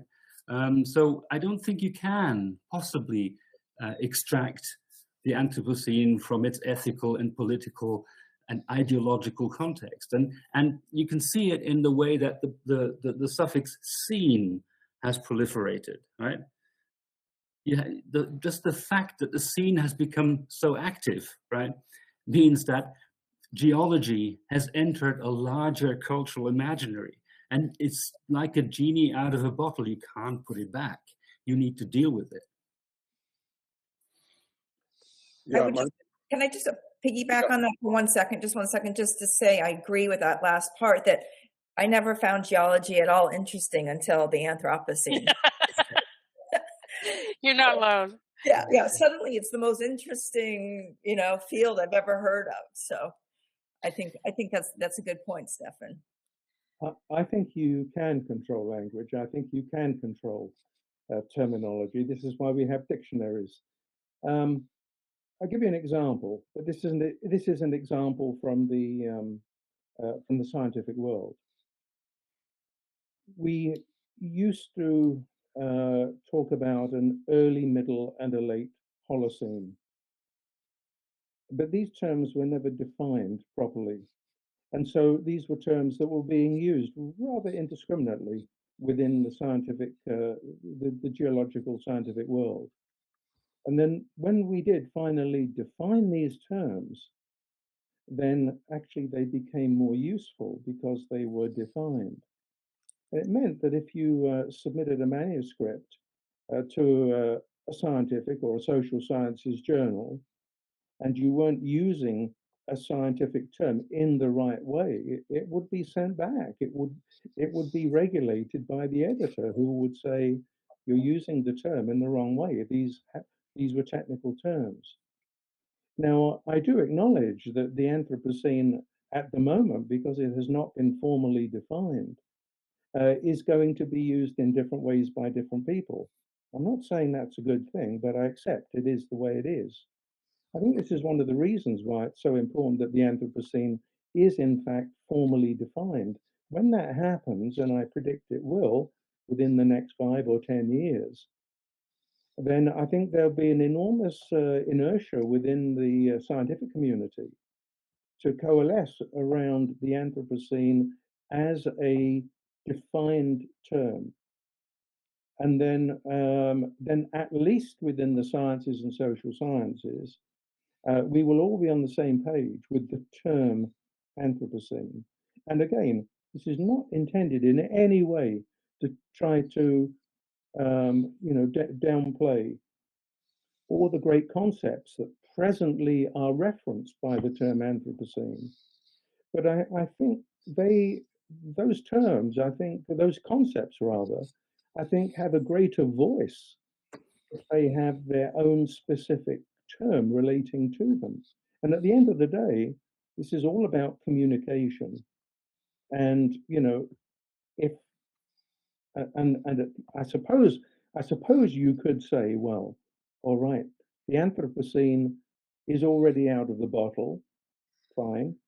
Then what do we call the original Anthropocene? Do we give it a different term now? I mean, it wouldn't be the end of the world if we did, but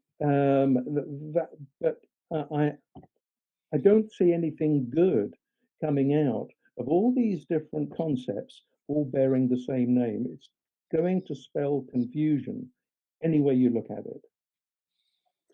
All right, thanks, Francine. Yeah, so just one brief comment, and then I'll get to the actual question, which no one has addressed.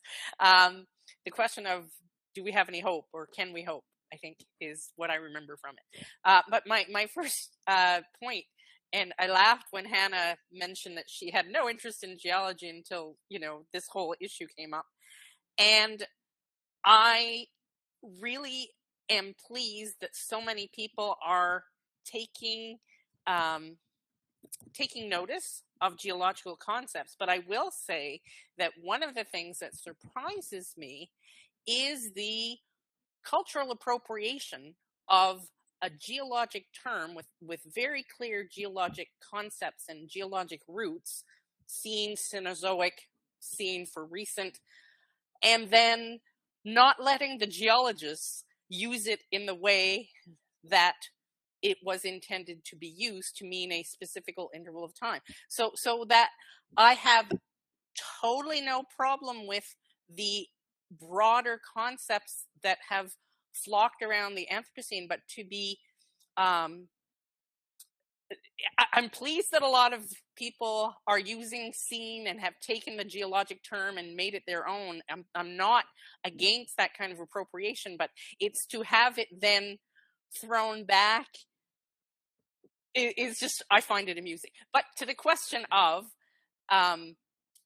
do we have any reason to hope? And I always go back to the publication of Silent Spring, and it didn't take long after the publication of Rachel Carson's book for environmental issues to become enshrined in law and to have teeth behind legislation and so on.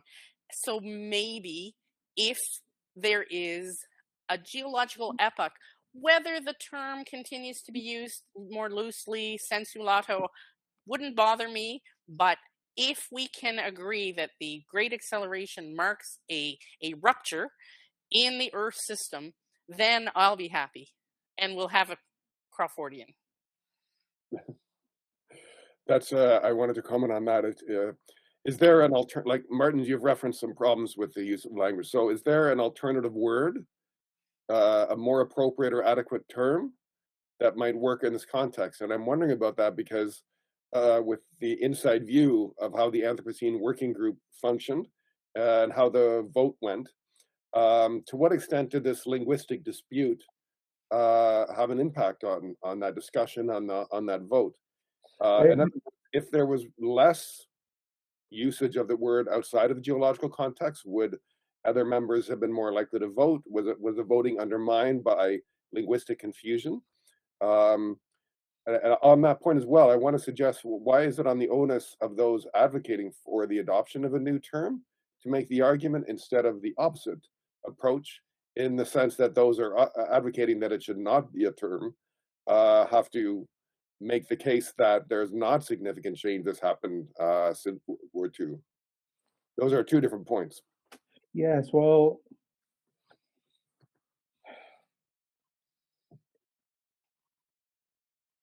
it has been an issue that the Anthropocene has now taken on different meanings, different concepts for the same term. So that has been an issue. I think it would, but as I've said already, I think if you define the term scientifically, well, then that goes a long way to solving the problem of having multiple concepts all referred to by the same term.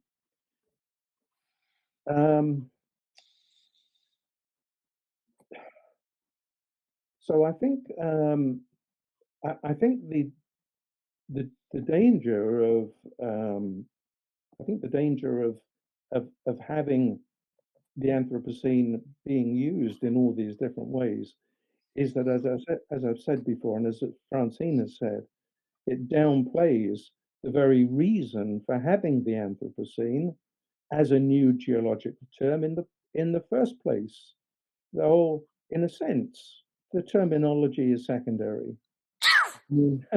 We use the term quaternary to represent the past 2.58 million years. Well, we call it quaternary because there used to be a primary, secondary, and tertiary. Well, those terms, primary, secondary, and tertiary, have long since disappeared, but we're still left with quaternary. But in a sense, the etymology is really not so important to us in science. For us, what's important is that the term attaches clearly and unambiguously with the concept. That's important for us in science. So discussions didn't really, because I was involved in the vote, and discussions didn't really revolve very much around the terminology, except that there were a couple of people on the panel who liked the idea of if you like, a long Anthropocene. But again, we weren't or shouldn't have been talking about terminology. We should really have been discussing, and I think largely were discussing, concepts. And as I've said before, in terms of the concepts, there was an ideological issue within the voting panel, and that issue was that almost a technical issue, which is the future isn't geological time. And so therefore, the Anthropocene is only, 70 odd years long. That's not long enough for a geological epoch. Well, of course, you can always say, well, sure, the future isn't geological time, but it inevitably will be at some point. And the other thing is also that, and I didn't bring this up in my talk because there wasn't really time, but we've put so much CO2 into the atmosphere and especially into the oceans that we are locked into a warming future, whatever we do. And of course, the species translocations, a lot of what we've done, and Francine has already talked about tipping points, and we're beyond some of them already. A lot of what we've done is actually irreversible. So therefore, our present actions guarantee a long future, a geologically long future for the Anthropocene already. In a sense, we've broken away from Milankovitch forcing of the climate. By some accounts, modeling and so on, the next glaciation is not going to appear for another 50,000 or maybe 100,000 years. So this would, in a sense, be a super interglacial that we are now locked into for tens of thousands of years into the future. If that doesn't qualify as a new epoch of geological time, I don't know what does. Right. It seems the evidence showing the longevity of the Anthropocene should be taken into consideration and not just how recently it started. But we have another question, so let me read this one out. Conceptual question. How do we navigate the collapse of the distinction between geological knowledge, the ontic reality of the strata, and political geology, the discursive truth of human agency?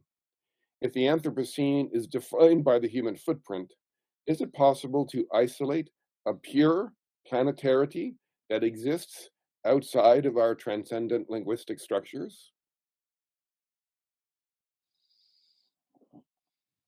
Again, I would simply say this is exactly where we run into problems when the same term Anthropocene means different concepts to different people. This is exactly what I mean. But when we're talking about a geological footprint, how far back are we going?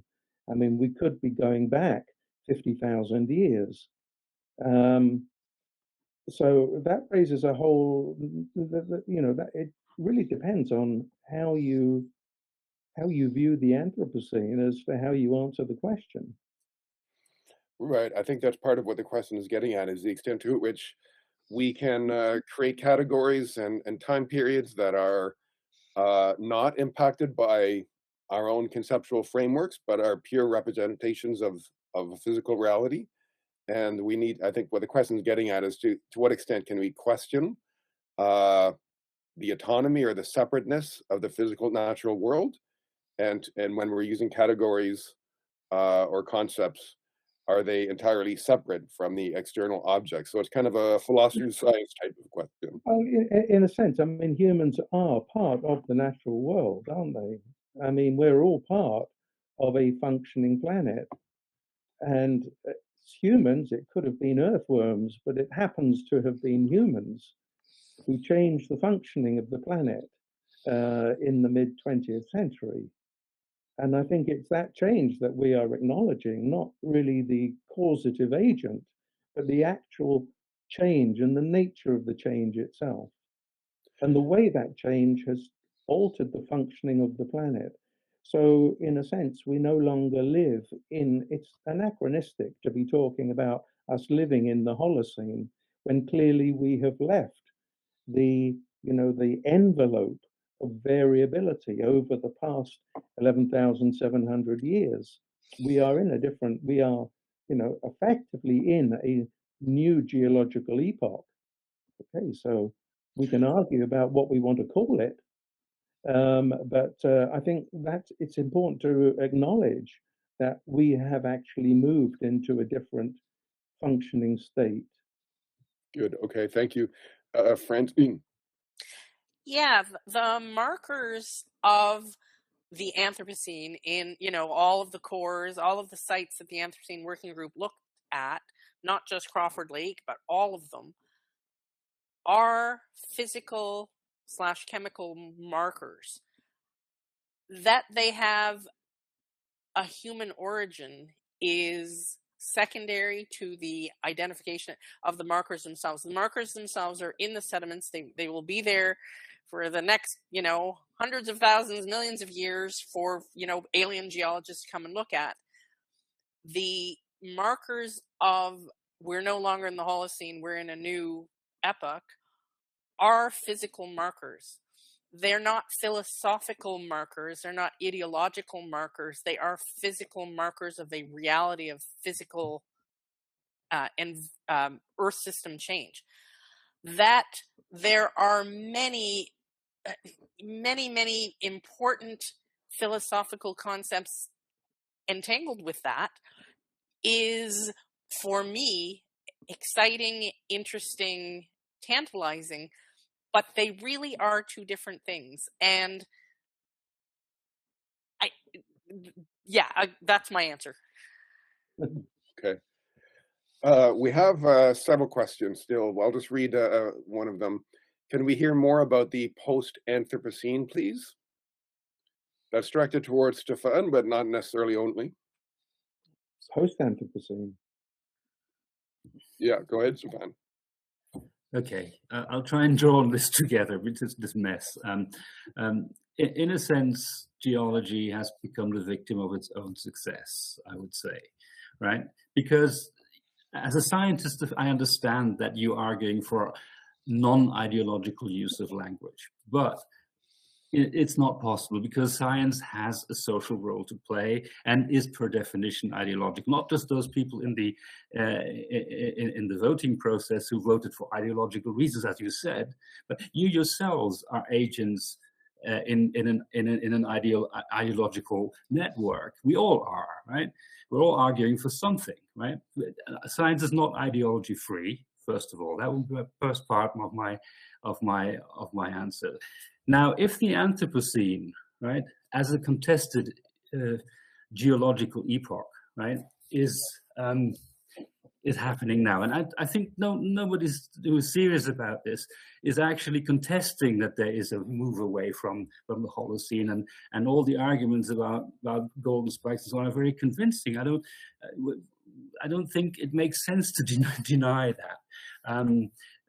It would be, again, an ideological stance to deny it. And we know there are powerful people who are denying it for very ideological reasons, right? So obviously, I wouldn't want to be seen on the side of these people.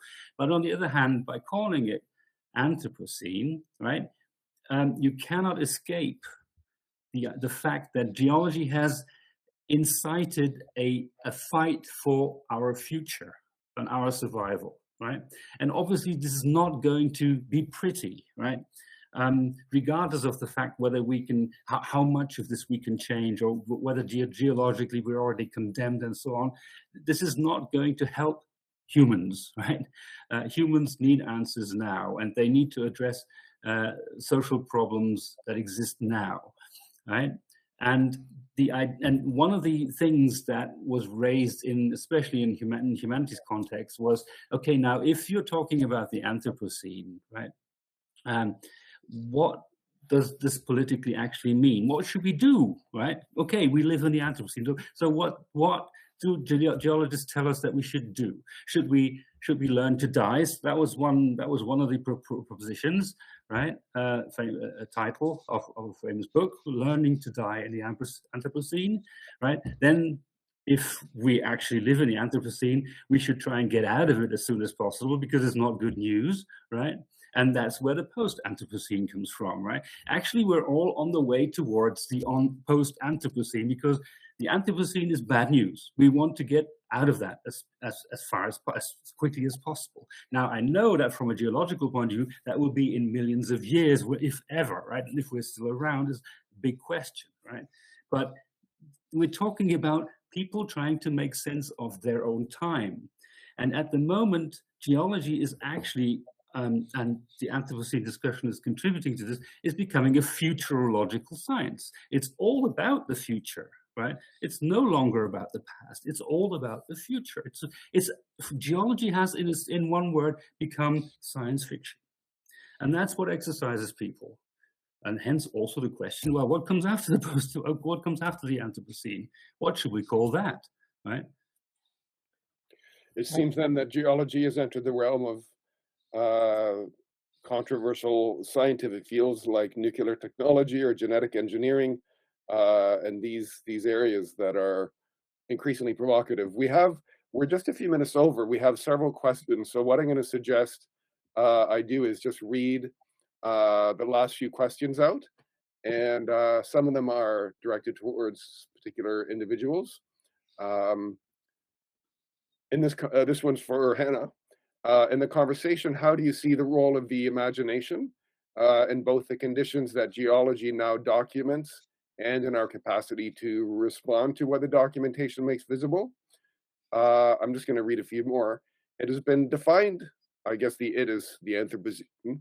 The Anthropocene has been defined scientifically, and no one in the humanities is dismissing that definition. So what exactly is the problem? And then the last one I'll read out is, I'm sure there were other issues in the no vote, aside from the use of the term beyond the scientific field. So there's a few open-ended questions, but there was that one that was specifically directed to Hannah. So do you want to go ahead, Hannah? I'll go ahead, but I wanted to piggyback off of Stefan Okay. with the question about this post-Anthropocene. And I'm thinking of a book that's coming in the mail to me any day now by Lovelock on the Novacene, which is something that we haven't brought up, which is he ends up having a very optimistic view that AI is, smarter than humans. It's accelerating, and although it takes up a lot of energy, it will know how to manage the earth in a way that we haven't been able to. So it ends very positive. So for those people who are having a lot of stress about this concept of the Anthropocene from an ethical perspective, and it's affecting their capacity to sort of exist every day in a nice way, you might want to read his book on the Novacene.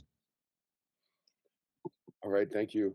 And that touches on imagination also, of course. Yeah. We're a few minutes over, but we started a few minutes late. So I know there was a lot of really great discussion around this point about the post-Anthropocene and language and the politics of geology. Why don't we go to Martin has his hands up, and then we'll be at our ending point. So actually, it was Will Stefan, who was an Earth system scientist, who addressed the issue of the future. I would, to some degree, contest that we as Earth scientists have now moved into the future. I think the past is still very, very important. I think the people who look into the future are the Earth system scientists. These are the people who project future scenarios based upon the past. And of course, for them, the geological record is very important because it allows them to calibrate their models that they are then able to use to project into the future. But it was Will Stefan who came up, if you like, with a model for the future Anthropocene. And what he basically said was that we have two choices. We can let the planet go down the tubes, or we can shunt the Earth, if you like, into a somewhat more stable position, still part of the Anthropocene, but in a kind of a responsibly managed planet. Well, in that second scenario, we're still in the Anthropocene because we're still living in a highly modified world, but a world which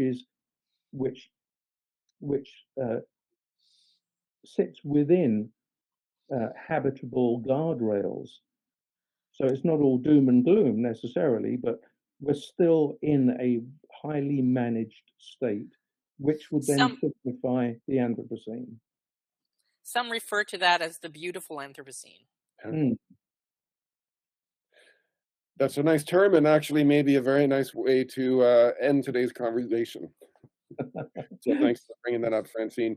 And thanks everyone today for our presenters for your time and effort and willingness to participate, and to our audience who had many great questions, and I couldn't get to all of them. Feels very incomplete, but hopefully illuminating, and hopefully going to provoke further discussion. So again, I encourage anyone to our audience to apply to be an affiliate, and you can receive more of our communication. And this has been recorded and will be posted on YouTube within the next few days. Okay, so thanks again very much. Thank you very much. Thank you. Bye.